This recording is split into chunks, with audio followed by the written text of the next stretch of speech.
అట్లాగే నీ బామ్మర్ది మీద వేస్తావా సిట్టు? అంటే ఇక సిట్టులు పిట్టులు ఈ డ్రామాలు ఓన్లీ బీఆర్ఎస్ని టార్గెట్ చేసుకుంటేనే వేయాలి. బీజేపీని ముట్టవు, మీ కాంగ్రెస్ వాళ్ళను అసలు ఇన్ని కుంభకోణాలు డైరెక్ట్గా బహిరంగంగా బద్దలవుతుంటే దాని మీద సిట్లు ఉండవా? అంతెందుకు నేను ఇంకోటి అడుగుతున్నా, మరి ఒక మీడియా సంస్థ ఏదో కథనం వేస్తే దాని మీద సిట్టేసి 3 జర్నలిస్ట్ని అరెస్ట్ చేసినావు కదా, మరి ఇంకో మీడియా సంస్థ చెప్తున్నది సేమ్ మాట చెప్పింది. ఇంకో మీడియా సంస్థ అయితే ఇంకా దారుణంగా మాట్లాడింది. బట్టి విక్రమార్కనే ఇలా పాత్ర పోషించిండు, ఆయననే మొత్తం టెండర్లు రిగ్ చేసిండు నైనిలా అని ఓపెన్గా ఒక మీడియా సంస్థ రాసింది. మరి వాళ్ళ మీద ఎందుకో ఉండదు యాక్షన్, వాళ్ళ మీద ఉండదా సిట్టు? అంటే పగబడితే కూడా ఓన్లీ తెలంగాణ జర్నలిస్టులను పగబట్టాలా? ఓ 2 బీసీ బిడ్డలు, ఒక ఎస్సీ బిడ్డ, 3 జర్నలిస్టులు, వాళ్ళని మాత్రం లోపలేయాలా? యాజమాన్యాలను ముట్టవు, నీకు ఆ ధైర్యం లేదు. వాళ్ళని మాత్రం ఎవరైతే అసలు దొంగలు ఉన్నారో వాళ్ళని ముట్టుకునే ధైర్యం లేదు నీకు. ఇవన్నీ ప్రజలు చూస్తలేరు అనుకుంటున్నావా? నేను ఒకటే అంటా ఉన్నా, నువ్వు ఏమన్నా చేసుకో రేవంత్ రెడ్డి, ఒకటి మాత్రం పక్కా, నిన్ను మాత్రం వదిలిపెట్టం. ఇవాళ నేను అధికారులకు కూడా చెప్తా ఉన్నా, ఈ ఫోన్ ట్యాపింగ్లు వీటి మీద జరుగుతున్న ధారావాహికంగా జరుగుతున్న డ్రామాలు, ఇందులో భాగస్వాములు అయిన అధికారులకు కూడా నేను చెప్తా ఉన్నా, ప్రతిరోజు ఒక్కరిదే ఉండదు. ఇంకో 2-2.5 ఏళ్లలో మళ్ళీ మా ప్రభుత్వం తప్పకుండా వస్తుంది. మీకు తెలుసు, అది ప్రజల మూడు మీకు తెలుసు. మొన్న గ్రామ పంచాయతీ ఎన్నికల్లో చూసినారు, మీకు తెలుసు. ఇవాళ ఎన్నికలు పెడితే రాష్ట్రంలో ఏం ఫలితం వస్తుందో కూడా అధికారులకు తెలుసు. నేను వారికి చెప్తా ఉన్నా, మేమెన్నడూ గత 10 ఏళ్లలో ఇట్లా అధికారాన్ని దుర్వినియోగం చేయలేదు, ఎక్కడా చేయలేదు. ముఖ్యంగా పోలీస్ వ్యవస్థను ఇంత అడ్డంగా దుర్వినియోగం చేసి ఏదైతే ఇవాళ నాటకాలు ఆడుతున్నారో వాళ్ళందరికీ నేను ఒకటే చెప్తా ఉన్నా, మీరు బలవుతారు, మధ్యలో మీరు బలవుతారు. రేవంత్ రెడ్డి రాజకీయ క్రీడలో మీరు బలవుతారు. మొన్నెట్లయితే కాంగ్రెస్ పార్టీ అంతర్గత కుమ్ములాటల్లో ఆధిపత్య పోరులో జర్నలిస్టులు బలైనారో, రేపు నేను చెప్తున్నా, మీరు భాగస్వాములు అయితే అధికారులు మీరు బలవుతారు. గుర్తుపెట్టుకోండి. రిటైర్ అయిన వాళ్ళని ఏం చేయలేరు భవిష్యత్తులో బీఆర్ఎస్ వాళ్ళు అనుకుంటురేమో, దానికి కూడా మాకు రేవంత్ రెడ్డి గారే తోజు పెట్టిండు. రిటైర్ అయిన అధికారులను కూడా తీసుకొచ్చి 40 రోజులు జైల్లో పెట్టినాడు. కాబట్టి రిటైర్ అయిపోతాము, తప్పించుకుంటాము అనుకునే వాళ్ళకు కూడా నేను చెప్తా ఉన్నా, ఎవరు ఎక్కడికి పోలేరు. ఇప్పుడు ఎవరెవరైతే రేవంత్ రెడ్డి గారు ఆడిచ్చినట్టు ఆడుతుండ్రో, అక్రమమని తెలిసి కేసులు పెడుతుండ్రో, అక్రమమని తెలిసి అడ్డదారులు దొక్కుతున్నారో, ఇంకెక్కువ మాట్లాడుతున్నారు కొంతమంది. అయితే ఎమర్జెన్సీ అయితే మీరు బయట ఉండురా, లోపలుందురు. ఎవరు ఎక్కడుండాలో కాలం నిర్ణయిస్తుంది, ప్రజలు నిర్ణయిస్తారు. ఒళ్ళు దగ్గర పెట్టుకుని ఉంటే మంచిది. ఈ టైప్లో ఆయన ఆడిచ్చినట్టు ఆడితే మాత్రం మీకు కూడా తప్పకుండా భవిష్యత్తులో మరి చట్టపరంగా న్యాయపరంగా మీకు కూడా ఇబ్బందులు ఉంటాయి, గుర్తుపెట్టుకోవాలని చెప్పి కూడా అధికారులకు చెప్తూ, ఈ డైవర్షన్ డ్రామాలు మేము పట్టించుకోం. హరీష్ రావు గారు బ్రహ్మాండంగా పోతారు. ఆయన ఏమడిగినా సమాధానం చెప్పడానికి ఆయన రెడీగా ఉన్నారు. ఎన్నిసార్లు పిలిచినా పోవడానికి రెడీగా ఉన్నాం. చట్టము, ధర్మము, న్యాయం ఈ దేశంలో ఇంకా బతికుంది. రాజ్యాంగం పట్ల మాకు నమ్మకం ఉంది. మా నాయకుడు కేసీఆర్ నేర్పించిన నీతి మాకు అది. కాబట్టి ఎవ్వరూ భయపడం, మా కార్యకర్తలే భయపడతలేరు, మేమెందుకు భయపడతాం? బరాబర్ కొట్లాడి మళ్ళీ తిరిగి పునీతంగా బయటకు వస్తామని చెప్పి తెలియజేస్తూ, మీరు కూడా ఇవాళ అందరూ మరి ఉదయం నుంచి ఇక్కడ ఉన్నందుకు, మాకు సంఘీభావం చెప్పినందుకు మా జర్నలిస్ట్ సోదరులకు కూడా ధన్యవాదాలు.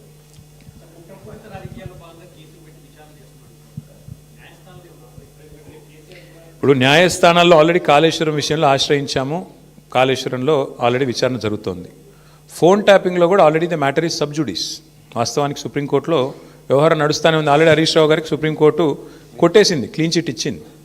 అయినా ఎందుకు పిలిచారో మీరు వాళ్ళని అడగాల. విచిత్రం ఏంటంటే బ్రదర్, మేమేమో ఈ 2 ఏళ్లలో 200 ప్రెస్ మీట్లు పెట్టింటాం ముఖ్య నాయకులందరం కలిసి. ఒక్క ప్రెస్ మీట్ ఫోన్ ట్యాపింగ్ మీద ఒక్కడు కాంగ్రెస్ వాడు పెట్టినాడే?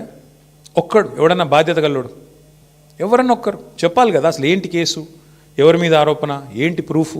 ఒక్కరు పోనీ పోలీసు వాళ్ళన్నా చెప్పన్నా? ఏది లేదు, అంతా లీక్ల మీదకెళ్ళి నడిపిస్తున్నారు. మీరు కూడా అవే రాస్తున్నారు.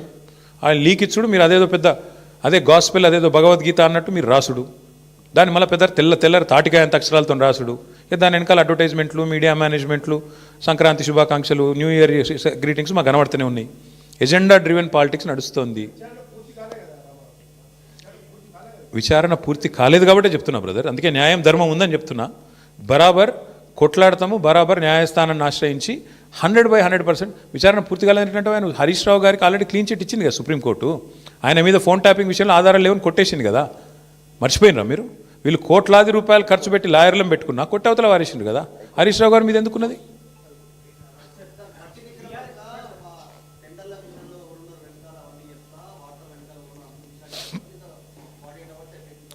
నా పేరు KT Ramarao. You're asking the wrong person. ఏమవుతుంది అన్నది లేదు. దొంగలు కలిసి ఉల్లు పంచుకుంటున్నారు. ఒక ఆయన మిస్టర్ 20%, ఒక ఆయన బ్యాగ్ మ్యాన్. 2 బ్యాగులు పంపిండేమో, ఏముంటుంది అందులో పెద్ద దాచిపెట్టేది ఏముంది, అయినా పెద్ద తెలివని ముచ్చటేముంది. బ్యాగులు పంచుకొని పదవులు కాపాడుకునే బ్యాచ్ అది, దండుపాలెం బ్యాచ్. ఒక ఆయన 20%, ఒక ఆయన 30%. ఏమున్నది? ఈ దేశంలో అందరికీ తెలుసు బ్రదర్, కాంగ్రెస్ అంటేనే స్కామ్ గ్రేస్. వాళ్ళు చేసే దుర్మార్గ పనుల నుంచి, వాళ్ళ కమిషన్లు, వాళ్ళ దందాల నుంచి దృష్టి మరల్చేందుకే ఇక మా మీద వేసే ఈ ఎంక్వైరీలు, కమిషన్లు. అది కథ.